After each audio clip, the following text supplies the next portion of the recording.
Now you're seeing my first and second designs, and soon you'll be seeing my third, right now. And yeah, today too I made a design.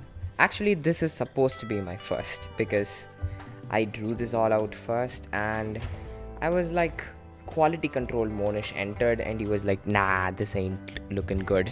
So I've made 3 designs, and today in this video you're gonna be learning to make your first. So try to give a perfection.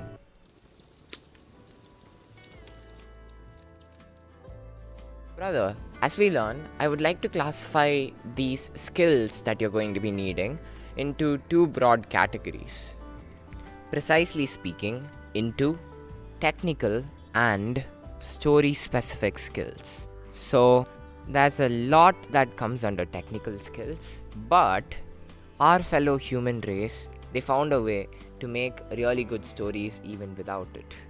This is essentially an image of the same comic book, one being the webcomic and other being its manga serialization. And one guy's name is One, the guy who drew this, and the other guy who drew this, his name is Murata. So what is the difference between these two? So this one looks quite bad and plain at first glance, and this one looks better than this one, right? But this also gets millions of readers because the story is good. If the story were not good and the illustrations look like this, do you think people would care to read this story? By the way, bro, the name of the story is One Punch Man if you never knew about that. So what I'm trying to say is that due to the lack of time and our limitedness by it, I'm not gonna cover technical skills quite here. So I'm just gonna list out a few stuff that you can take a screenshot of and learn at your own pace now. And that was about what you have to learn and for the technical skills part. So even if you don't have it, it's not gonna be a big problem, because in this video I'm gonna teach you story specific stuff, which includes, so the second among the 3 is story structures, how it works, like how it works in books, like how do people implement it, and then why it works the way it does. And that's what I'm gonna teach you. That's the first skill, actually the second. So if you're like, bro, I already know how to draw things, you don't need to teach me. Well, I'm gonna have to teach you one aspect of drawing, because this is kind of neglected by most people, and that thing is, yeah, that's right, it's composition. See, just because you can draw everything and you can write A, B, C, D doesn't mean you can write a word or even a sentence for that matter. So composition is how you bring all the stuff that you know how to draw together in a really good way so that your panels look quite clean and cool. And they convey the message properly. Big point. So that was about it for skill 2. Actually 1. So skill 3 on our skill tree is panel layouts. So here in this part, you're going to have to consider the ordering of the panels and the natural flow of the page. Like, what's the natural flow of the page? All of this I'll be answering in great depth in the coming times. And well, that's mostly it. So let's hop on and start learning these things. Right now, I'm gonna teach you the basics of shot composition, and it's from the filmmaker's point of view. Believe me, boys, these guys, they've got it down. And that's why I'm gonna teach you shot composition from the lens of a filmmaker. Now look at this shot. It's empty, nothing's going on, but now we have Minion at the center, and everything's focused on him. And keeping things at the center is one way of focusing, but look, he's on a different side, and since he's fat, he's gonna attract attention to the other side, like your eyes go from big to small. And now, the lines on the floor, they're leading up to the Minion, and you're able to see him. Now, shapes big to small take us to the Minion, like our eyes go from shapes big to shapes small. And this is me, by the way, and we're at the same eye level, and we're kind of feeling equivalent right now. Why? Because you and I in real life, if we met, we'd feel the same way. But if my eye level is higher than yours, in real life you're gonna feel like a teenager compared to me, who's an adult and is 182 centimeters tall. And well, Now I look like a giant because your eye level is so low that you feel like a baby as compared to me, a proper adult. Okay, that's it. Now I'm going to go and sit there. This shot kind of feels like it's lonely because you're looking from a place where you feel like you're not supposed to be there, it's dark, and I've also framed myself in so that the focus of the shot is me and you feel like you're standing there and looking at me. Do you get what I'm doing here? And yeah, that's what I want to make you feel in that one. Now, this doesn't carry a lot of meaning, but I put it in to show you that even normal shots can pass. This feels like you're standing next to me and you're observing my actions. And if I wanted to do that, I can use that shot here too. And yep, that's your mini shot composition course. So you're supposed to think of the camera as an observer in your world where the story is being held. Like, who is the observer going to be? Where is he going to stand? Is he having fun with the heroes? Are they close? And close shots can feel intimate, that's why they're used to convey emotions. It's just like in real life. Think of the camera as a person, and you're going to start to get this stuff. And yep, that's it. And yes, brother, now we're gonna take to reading a story to actually learn storytelling. But before I get ahead of myself, I have to inform you that this is a pretty basic story, and I took this to be an example because it's basic and it's very easy to break down, and I'm gonna show you that right like now. The name of this book is Castafiore Emerald. The first panel is essentially this. Ah, the merry month of May, spring, the sweet spring. Cuckoo, jog jog, wee, tweetle, tweetle. And all of these sounds they kind of try to describe. And what happens in the next panels to come. Well. What happened in those panels were that they found this little girl who belonged to the gypsy tribe who kind of lost her, and they go ahead and they empathetically find her and return her to her family. This is essentially them setting up the story to show the characters of different people. Like, look at how the captain reacts to this woman. He tells her that he doesn't want her fortune telling because he doesn't believe in this kind of shit. So now we know that 1, this captain isn't superstitious, and 2, we know that the other people in the story, they have a personality too, and we are shown their personalities. So what do they do at the start? They essentially set up the story. Yeah, that's what they did. They introduced this world of the story to us and the characters to us too. What happens now in the story? Well, after the gypsy girl has been returned and the captain's fortune had been foretold, what they use here is like a technique called foreshadowing, bro.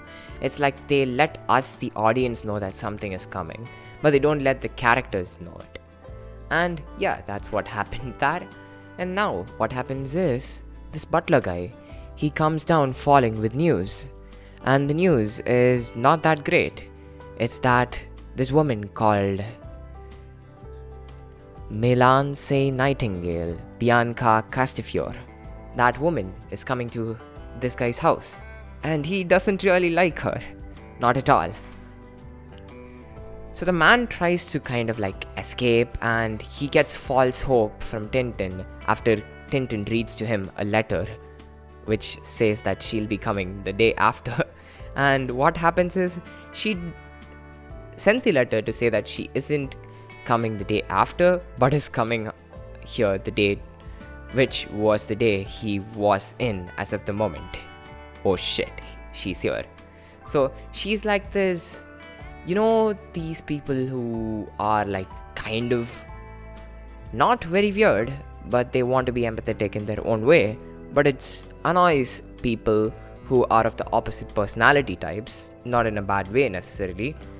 But this guy, that's what happens to him. So as of the moment in this story, they set up some mystery as well in the setup part. So it's like, who is this woman? Who is this Bianca Castafiore? Why is she such a huge nuisance to the captain? All of that is the setup in the story, right? Yep, that is. Now, there's like a story with the gypsies, right? That starting story that they kind of used to set up the characters, right? They come in to give more problems to the captain, and they also come in to, you know, do other things. Sometimes even be like the accused for the stealing theft that's going to happen in the story. Like, what's happening right now is that there was an interviewer company, or like a company who that interviews people, and they're coming to called Bianca Castifiore. Yup, she is going to be interviewed now. What happens is, when she and her are seen together in public and she tries to take a rose prick off this captain's nose, people start to think that they're doing some kind of romance, and that kind of sets more conflict up. So in this time period, if you really think about it and if you really keep looking at it, it's like a concept setup of mystery and then conflict and resolutions and all of these things. They're like, there's a lot of problems going on in this stage of time. So if you consider setup to be step 1, where like the mystery is given and the world of the story is introduced to us, step 2, I would call it conflict, or like the fluff in between. It's like, what are they doing? How are they struggling? Did they fail? Did they fail again and again? How much did they fail in the middle? Like, are they like working towards that goal that they set? And if so, do they like it when they get it? Do they not like it when they get it? All of this comes under this middle part. And a lot of stuff happens in the middle part of that story. Like, a lot of problems come. And at the end, a very serious problem is set up, and it's given like a very simple ending. What happens is, the woman, her most prized possession, the Castafiore emerald, is stolen. And yeah, that's what the story essentially ends with. Like, she goes away after he gets kinda angry, and she doesn't really want to go, but she goes. And then, finally, her emerald is found by Tintin, who goes on the search for it. And that is how the story ends. Like, quite literally. The story ends with a Kuai something bird. I think that's what it's called. It's called a Kuai bird, based on how it looks. And, yep, it comes crashing down, and 2 thieves who kind of are looking for it are also found. Dun-ta-da, end of story.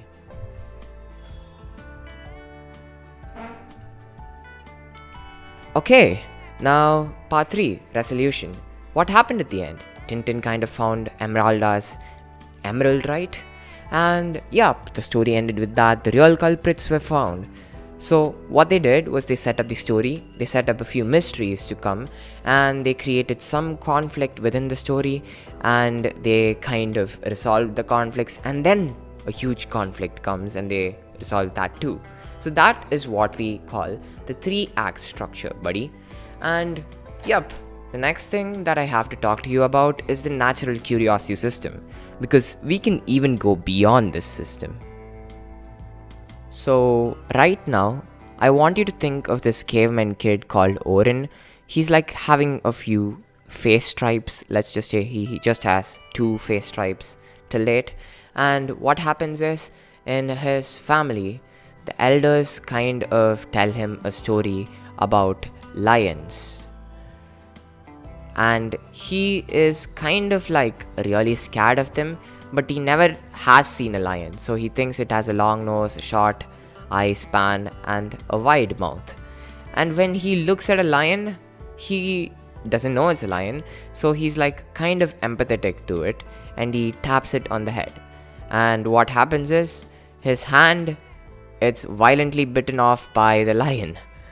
Because we all know that lions are dangerous when they're hungry, and we all know that that's because of the natural predatory desire of the lion, which the lion isn't responsible for that. Let's just cut it some slack. Yup, his hand got bitten. And next time Oren goes to the lion, he will remember not to put his hand into the lion's mouth. So what do we need to do here? Oren, he hears of it. That's the name of this kid, yeah. Orin, he hears of the issue, there is a mystery in front of him, that is the lion that he tadavifies or just grooms, let's just say that. He meddles with the mystery, he suffers the consequences or the rewards, then Orin has learnt his lesson.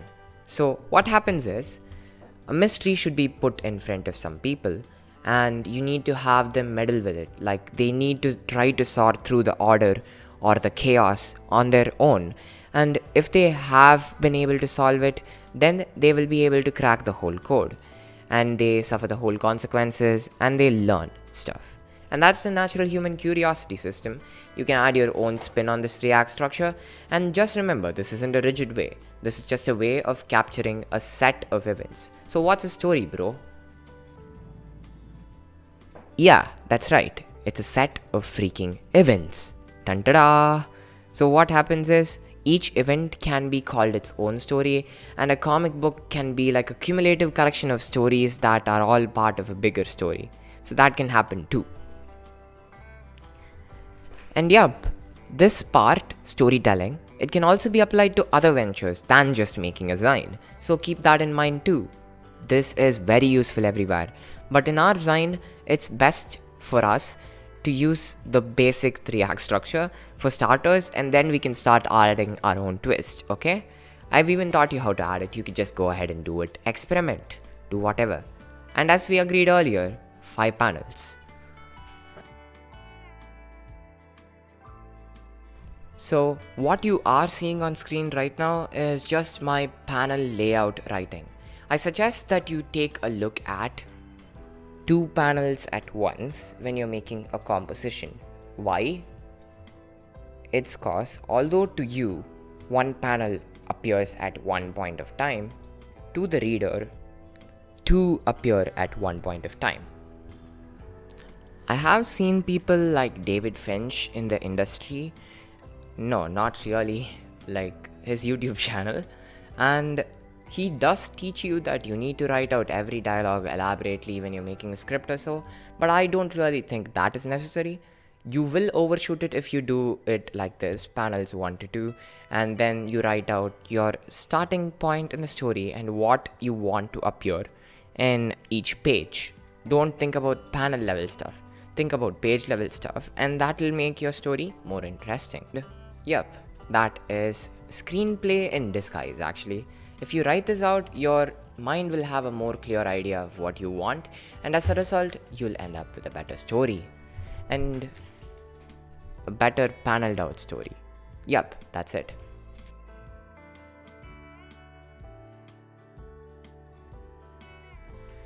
Now, the initial plan was to break down the panels of this book, but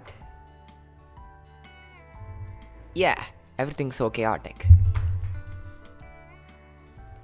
So, in the olden days, they did not figure out what the natural page flow meta was, at least in this book, as per my reading. But in more recent books these days, there have been accounts of good page flow, like in this Pokemon book. Let me show you a good panel. And remember, this was optimized to go right to left because this is a manga, mind you.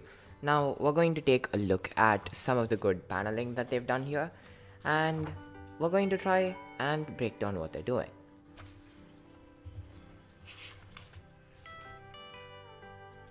Yeah, brother, look here, right to left. That's how the composition is going. Like 1, 2, you go back here, and then back here, and then so on and so forth. Why? Because Japanese is written top to down, and top to down is more similar to right to left than left to right. You get what I mean? Are you able to see the arrows that I've drawn here? Like the page layout goes from stuff like this to this, like this arm, right? It puts the flow over here, and then this motion here, it puts the flow here, and like this. So what they've done here is essentially something that goes like this. this is precisely the type of layout they used. Like the flow went from top, down, up, and down. So they tried to guide us in a specific way in the page layout part. And that's what page layout is. Look at this. The page kind of flows very smoothly, right? Because it goes left to right, and then bottom, and then a zigzag, and then back to the bottom. Because this guy is looking this way, so you look back when you go down. And that is how paneling works. Let me even show you what they've done here and there. So that was like the flow of that page. And what happens here is top down, and then left to right, and then left to right. So you can find that this is left to right, and this is right to left. Are you able to see that? Like the last ending point of both sides is very different. Like they want you to read like this here, and they want you to read like this here. So that was the basicest thing in page flow. So let's take to analyzing this page further. What's so special about it? Well, nothing. This is just a Guillermo del Toro kids graphic novel. But let me show you something. Over here, they look towards a certain side, and you are pushed towards that side. But even if they didn't, you'd be looking there. Cause the visual weight, as I taught you earlier, is here. And you go from left to right, because the heavier something is, it makes you look from its side to the other side naturally. And that is how page flow is made inside of the panels. Now I'm gonna teach you something cool. Now, how do you read this? Well, you'd say, bro, I kind of think it's left to right. Why? Well, let me show you another example. Now, reply. You'd say, bro, it goes right to left, but why? Well, cause there are like these arrow shapes embedded within your things, and you don't have to have them be arrows. You can also do something more or less similar. Let me show you that too. Yes, look here. And now here, do you notice any similarities? Well, I think you do. And the similarity you may have noticed could look something like... You know how in visual weights, we kind of did this? Like the heavier side takes more attention. Well, you can do that here too. So the bigger something is in some specific page, the bigger the panel, the more attention it will take. And it will flow from its side to the other side of the page. And that is one way to panel too. Like I can show you that being done here. Look here. You can use this from right to left, top to bottom, or right to left if you're making a manga, or just left to right if you're making a normal comic book. And yeah, I think you notice the similarity. The big, small, smallest works pretty well. So we're gonna go fat, thin, thinner. This also works because visual weights, remember that? Yeah, this works because of that. And one more thing you can do in your stories is as follows. You can use a panel filled with motion, like this guy is going across a certain scene, and you can show that to show the passing of time. One, you can show motion in a short period of time. And about panel breaks, a lot of people like using panel breaks, and I too like using it. But if you don't really know anything about it, it's kind of meh to use it, cause you might divert the page flow from left to right to left or something, whatever. Now, there is another way that you can make each panel stand out, and I'm gonna teach that to you now. Look at the panel that is centered, like here. Now, your eyes will automatically go to this girl because this is a standout scene. Like if you don't do anything normally and you just add it in for one page, that will stand out. So I think if you have page breaks like that and not just randomly put it everywhere, it will have a certain level of specialness to it. Now, this could be a way you could use shapes to panel too. So, you know how in shape composition, each shape can actually do one specific thing?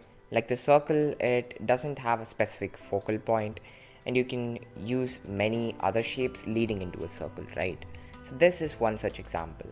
But why is it reading left to right and not right to left? Well, because the circle, its visual weight is heavier than this triangle.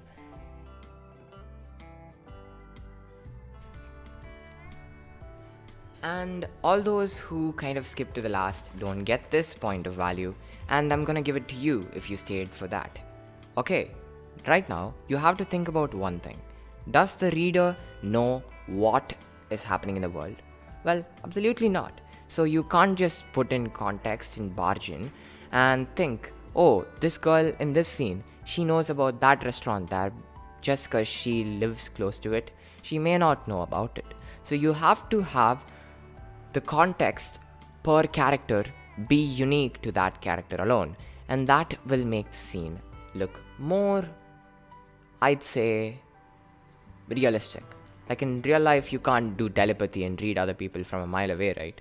So, this girl knowing that this man took this pigeon would be weird if she didn't do anything to seek it out, right? And last of all, you can think about one more thing. That is, am I showing the whole scene and then the character, and then I am giving the people, not exposition, actions that suggest the exposition. So if you do this, people will be able to infer the information from each scene.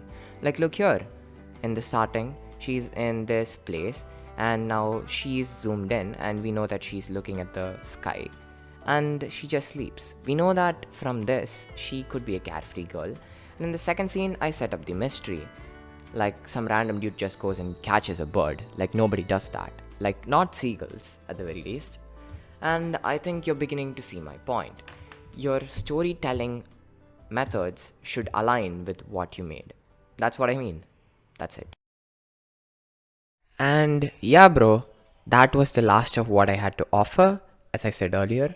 And all the best for making your own very first sign. So, my advice would be to start small. Don't get too hasty. Don't say it's like 15 or 20 pages because chances are you're probably gonna run away from it. Instead, go slowly and start with something like 5 panels. And try to use popular proverbs or sayings to add some themes to your thing. That'll be a low effort yet easy way to finish making your first sign. That's it. Bye. Yeah, I did realize that I forgot to give you my usual brofist, and here goes. This is a brofist commending your amazing effort in learning to start making a sign.